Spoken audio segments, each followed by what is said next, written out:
Hello everyone. कल वाले lecture में हमने पढ़ा था ट्रैकेस्टोमी के बारे में, types of tracheostomy and how the tracheostomy is done. आज हम पढ़ेंगे ट्रैकेस्टोमी ट्यूब के बारे में। तो सबसे पहले हम बात करते हैं ट्रैकेस्टोमी ट्यूब्स के पार्ट्स की। तो ये इसके मेनली 3 पार्ट होते हैं। First one is outer cannula, second one is inner cannula, third one is obturator.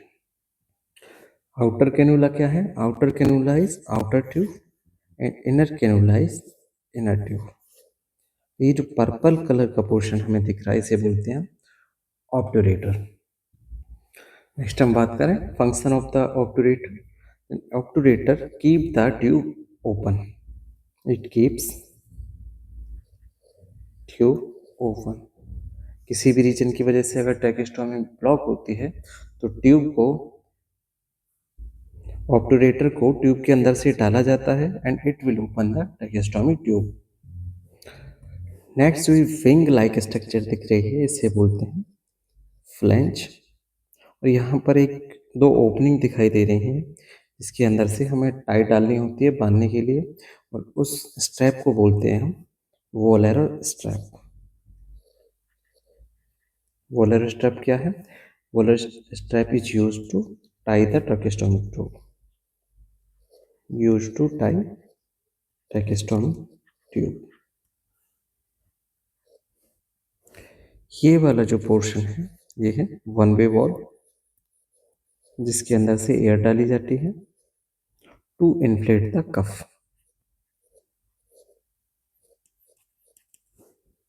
This is pilot balloon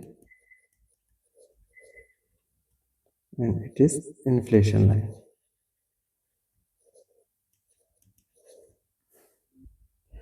next हम बात करें टाइप्स ऑफ ट्रैकेस्टोमी ट्यूब। इसके अंदर पहला है plastic tube tracheostomy tube which is made up of plastic. Metal tube metal की बनी होती है and plastic tube is most commonly use.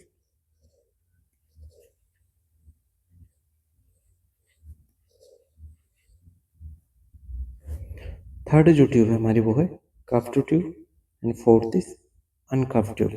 Cuffed tube most commonly use.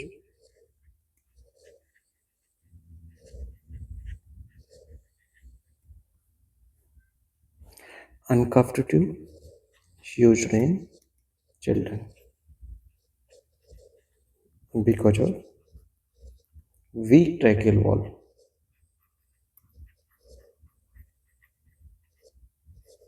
जो हमारा कफ है वो ट्रैकेल वॉल को इंजर्ट कर सकता है, इसलिए बच्चों के अंदर हम अनकफ्ड ट्यूब यूज करते हैं and adult we use cuffed tube. Next one is single lumen tube, जिसके अंदर एक सिंगल ओपनिंग होती है या सिंगल ट्यूब प्रेजेंट होती है। And next is double lumen tube, जिसके अंदर दो ट्यूब प्रेजेंट होती है या डबल ओपनिंग प्रेजेंट होती है। नेक्स्ट इज फेनेस्ट्रेशन ट्यूब और अनफेनेस्ट्रेटेड ट्यूब। अभी फेनेस्ट्रेटेड ट्यूब क्या है? नॉर्मली हमारी जो ट्रैकेस्टोमी ट्यूब होती है वो इस टाइप की होती है। In fenestrated tube there is a opening in this area.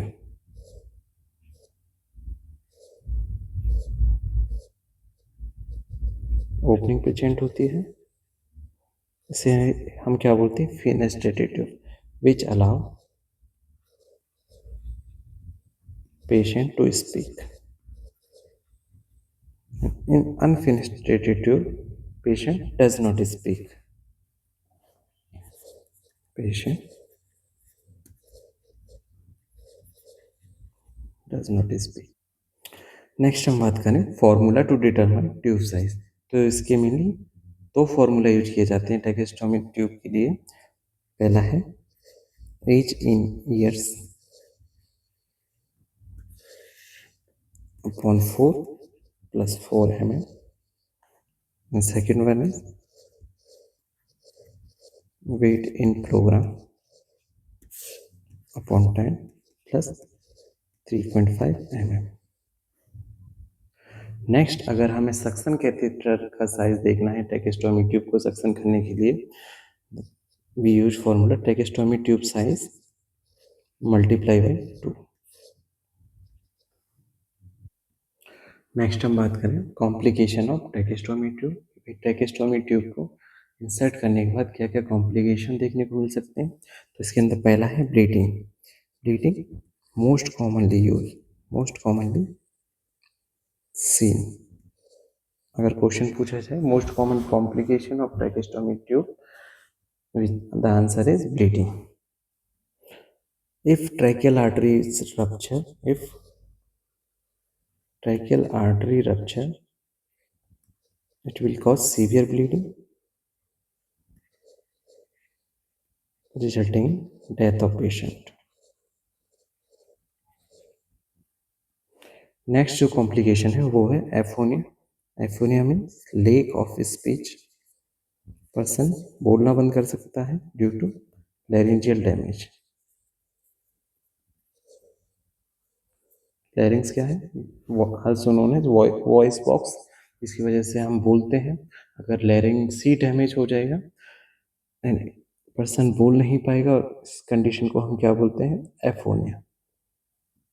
Next complication is wound infection हो सकता है, निमोनिया हो सकता है। निमोनिया क्यों होगा? Due to improper suctioning, due to improper suctioning, because जो पर्सन की कफिंग एबिलिटी है वो डिक्रीज हो जाती है डिक्रीज कफिंग एबिलिटी। और अगर सक्शन नहीं हुआ तो वो सीक्रेशन ट्रैकिया के अंदर कलेक्ट होते रहते हैं और वो धीरे धीरे लंग्स के अंदर पहुंच जाते हैं, और इसी को हम क्या बोलते हैं? Pneumonia. Next complication is hypoxia. Hypoxia क्या है? Lack of oxygen in the tissue, lack of oxygen in tissue. अब हाइपोक्सिया हुआ है तो क्या हो सकता है? रेस्पिरेटरी अरेस्ट हो सकता है and it will lead to the cardiac arrest. Body के अंदर ऑक्सीजन की कमी हुई, हार्ट को ऑक्सीजन नहीं मिलेगी और वहाँ पर इस्चीमिया डेवलप हो जाएगा, जिसकी वजह से हमें कार्डियक अरेस्ट देखने को मिलेगा। Next complication is tracheomalacia. Tracheomalacia is weakening of tracheal wall.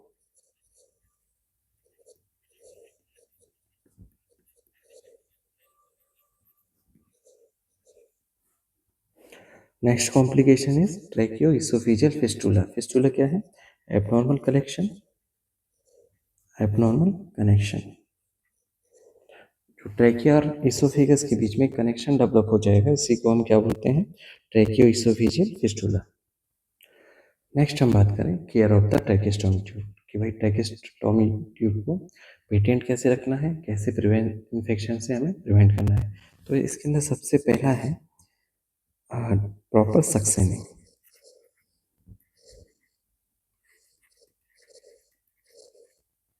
अभी सक्सेनिंग क्या है इसके बारे में हम एक डिटेल वीडियो बनाएंगे कि कितना प्रेशर हमें रखना है, कितनी टाइम तक सक्सेनिंग करनी है, फ्रीक्वेंसी कितनी रखनी है, कितने फ्रेंच का सक्शन कैथेटर यूज करना है, सक्शन कैथेटर साइज, ये सब बातें हम एक डिटेल में जानेंगे नेक्स्ट वीडियो में। Next is prevention from infection, prevent from infection. Third one is use humidifier. Humidifier क्या करता है? moist the mucous membrane of trachea. Fourth one is change the tracheostomy tube when needed.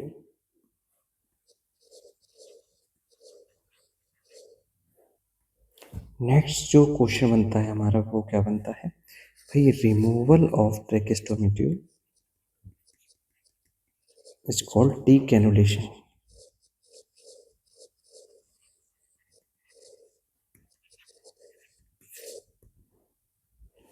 Next one is apply sterile dressing.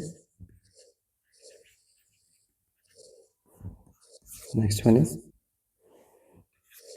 change tracheostomy tube tie regularly. Next is check oxygen saturation of blood, SpO2. Next one is subcutaneous emphysema, check.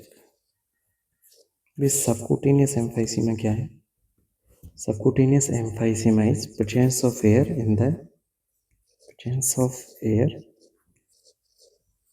under the skin. Air कैसे आ सकती है? किसी भी reason की वजह से अगर जो एयर है या वेंटिलेटर से जो ट्रैकेस्टोमी ट्यूब अटैच है उसके अंदर से अगर एयर लीक हो रही है तो वो क्या है, स्किन के अंदर कलेक्ट होना स्टार्ट हो जाएगी और इसी कंडीशन को हम बोलते हैं subcutaneous emphysema and it will affect the breathing of the patient.